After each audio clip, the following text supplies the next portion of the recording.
The air hung heavy, suffused with the crisp, earthy scent of pine needles. But beneath it, there was something else. A faint, metallic tang, almost like blood that sent a shiver down the spine. The kind of smell that warned you instinctively to run. We didn't, though. Not yet. Miles from civilization, it was just Sarah and me. Two friends chasing an escape from the humdrum of daily life. The fire crackled in the clearing, casting dancing shadows across the towering trees. They looked alive, twisting, stretching, shifting, as if the forest itself were watching. There was a weight in the air, a silence so unnatural that even the calls of nocturnal animals seemed absent. We were alone, or so we thought. Then we saw it. At first it was faint, a pulsing glow deep within the forest, almost like the heartbeat of the woods themselves. "Do you see that?" Sarah asked, her voice barely above a whisper. I nodded, my stomach churning. It was unnatural, but it pulled at us like a siren song. We should have stayed at the fire.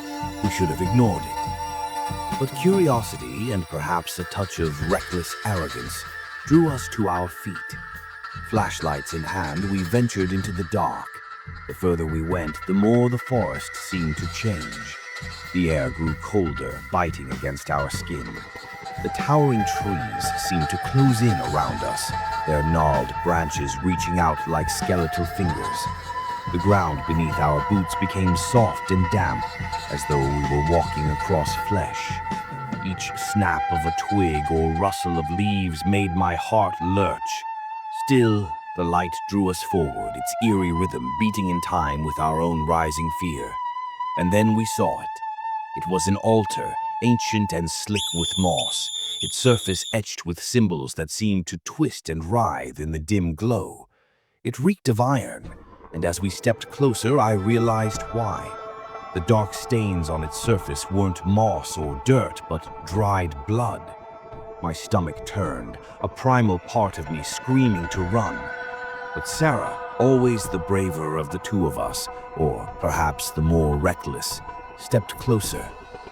"Don't," I whispered, my voice trembling. But she didn't listen. She reached out, fingers brushing against one of the symbols. The air changed in an instant. A low, guttural growl rumbled through the forest, so deep it seemed to vibrate in my chest. The ground trembled beneath our feet. The light from the altar intensified, blinding us for a moment. Then, as quickly as it had flared, it dimmed. But the growling didn't stop. Shapes began to emerge from the shadows.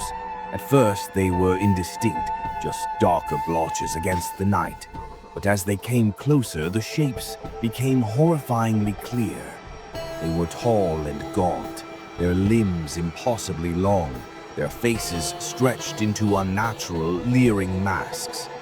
Their eyes glowed with a malevolent light that pierced the darkness and froze us in place. "Run!" I gasped, grabbing Sarah's arm.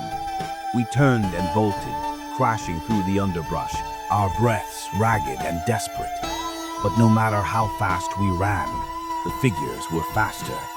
Their footsteps were silent, but we could feel them closing in, the oppressive weight of their presence pressing down on us. We stumbled back into the clearing, but the fire we had left roaring was now nothing but smoldering ash. The light was gone, the warmth was gone, and when we turned back toward the forest, they were there, surrounding us. The creatures didn't speak, but the air thrummed with their intent, a hatred so profound it seemed to seep into my skin. My legs felt like lead, my heart pounded in my ears. Sarah gripped my hand, her knuckles white, but there was no escape. The tallest of the creatures stepped forward, its glowing eyes boring into mine. It raised a clawed hand, and I knew this was it. Some nights the forest whispers secrets, and sometimes those secrets aren't meant for human ears. When you hear them, when you disturb the ancient, buried things that dwell in the shadows, they don't just whisper back, they come to claim you.